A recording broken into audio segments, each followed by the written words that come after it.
بسم اللہ الرحمن الرحیم۔ قوم سبا پر اللہ کا عذاب۔ اہل سرسار کی ایک قوم جسے قوم سبا بھی کہا جاتا ہے، اللہ تعالیٰ کی بے شمار نعمتوں کے اندر زندگی گزار رہی تھی۔ یہ قوم ایک عظیم تہذیب و تمدن کی مالک تھی۔ حضرت داؤد علیہ السلام اور حضرت سلیمان علیہ السلام کی باعظمت حکومتوں کے بعد ان کی حکومت زبان ذات خاص و عام تھی۔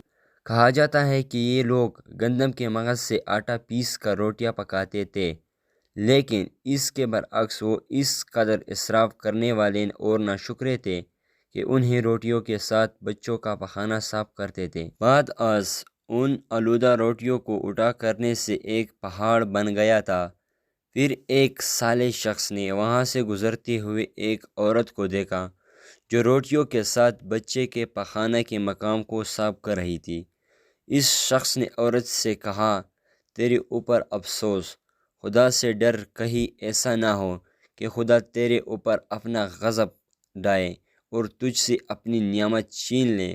اس عورت نے جواب میں مذاق اڑایا اور مغرورانہ انداز میں کہا، جاؤ جاؤ، گویا کہ مجھے بھوک سے ڈرا رہے ہوں۔ جب تک سرسار جاری ہے مجھے بھوک سے کسی قسم کا خوف نہیں ہے۔ کوئی زیادہ عرصہ نہیں گزرنا تھا کہ اللہ تعالیٰ نے ان لوگوں پر اپنا غضب ڈایا۔ پانی کی جو کہ زندگی کی بنیاد ہے ان لوگوں سے چھین لیا، یہاں تک کہ قحط نازل ہوا۔ بات یہاں تک پہنچ گئی کہ ان کے ذخیرہ کی ہوئے تمام غذا ختم ہو گئے۔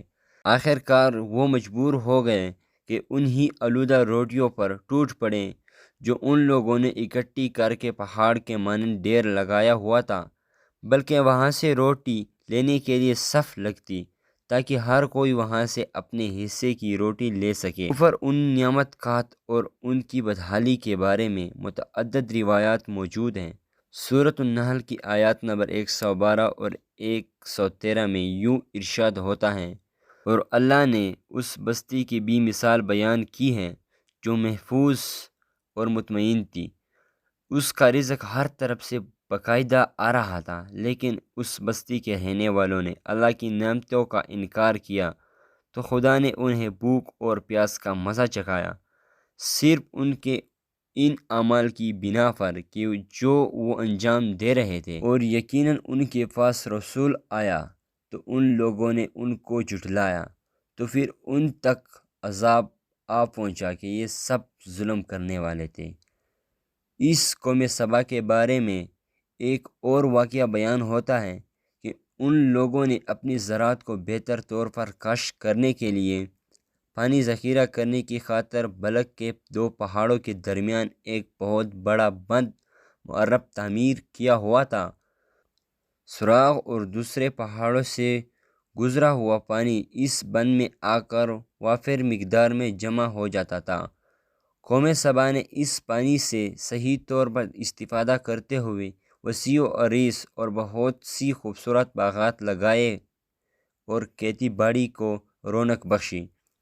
ان باغات کے درختوں کی شاخیں اس قدر پھولوں سے لدی ہوئی ہوتی تھی کہ کہتے ہیں کہ اگر کوئی شخص سر پر ٹوکری رکھ کر ان کے نیچے سے گزرتا تو پھل خود بخود ٹوکری میں گرنا شروع ہو جاتے تھے اور قلیل مدت میں ٹوکری تازہ پھلوں سے بھر جاتی۔ لیکن نعمتوں کی کثرت نے انہیں شکر کرنے کے بجائے سرمست اور غافل کر دیا تھا، یہاں تک کہ ان کے درمیان بہت بڑا طبقاتی نظام وجود میں آ چکا تھا۔ ان میں سے صاحب اقتدار لوگوں نے کمزوروں اور ضعیفوں کا خون چوسنا شروع کر رکھا تھا، یہاں تک کہ ان لوگوں نے خدا سے ایک امکانہ التماس کیا جس کا ذکر سورۃ سبا کی آیت نمبر 19 میں ملتا ہے۔ انہوں نے کہا، خدا یا ہمارے سپروں کے درمیان فاصلہ زیادہ کر دے۔ انہوں نے اللہ تعالیٰ سے یہ التماس اس لیے کیا تاکہ غریبوں، بے-نوا لوگوں، امرا اور ضرورت مندوں کے ہم سفر نہ کریں۔ ان کی خواہش یہ تھی کہ آبادیوں کے درمیان خشکی ہو اور فاصلہ بہت زیادہ ہو تاکہ تہ دست اور کم آمدنی والے لوگ ان کی طرح سفر نہ کر سکیں۔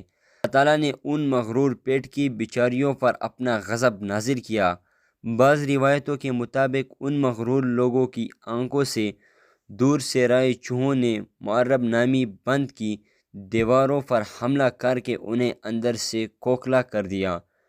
ادھر سے بارش زیادہ ہوئی جن کی وجہ سے سیلاب آ گیا اور اس بند میں پانی بہت زیادہ اکٹھا ہو گیا۔ اچانک بند کی دیواریں ٹوٹی، اس سے ایک بہت بڑا سیلاب آیا جس میں تمام دیہات، آبادیوں، مال مویشی، باغات، کھیتیاں، ان کے محل اور گھر پانی میں غرق ہو کر نابود ہو گئے۔ ان کے باغات اور زراعت میں سے صرف بیری کے درخت اور کچھ جھاڑیاں بچی تھیں۔ خوش الحان پرندے وہاں سے کوچ کر گئے تھے، جبکہ الواؤں اور کوؤں نے قوم سبا کے کنڈرات میں اپنے گھونسلے بنائے تھے۔ اس بات کا ذکر سورۃ سبا کی آیت نمبر 15 اور 16 میں ملتا ہے، اور آخر میں سورۃ سبا کی آیت نمبر 17 میں قرآن کریم میں اس واقعے کا یوں نتیجہ نکلا ہے: یہ ہم نے ان کی ناشکری کی سزا دی اور ہم ناشکروں کے علاوہ کسی کو سزا نہیں دیتے ہیں۔ امید کرتا ہوں کہ آپ کو یہ ویڈیو اچھی لگی ہوگی۔ اگر آپ کو ویڈیو پسند آئی ہو تو ویڈیو کو لائک کر کے کمنٹ میں اپنی قیمتی رائے کا اظہار ضرور کیجیے، اور اگر آپ مزید اس طرح اسلامی ویڈیو دیکھنا چاہتے ہیں تو چینل کو سبسکرائب کر کے بیل آئیکن کو ضرور دبائیں۔ تب تک کے لیے اللہ حافظ۔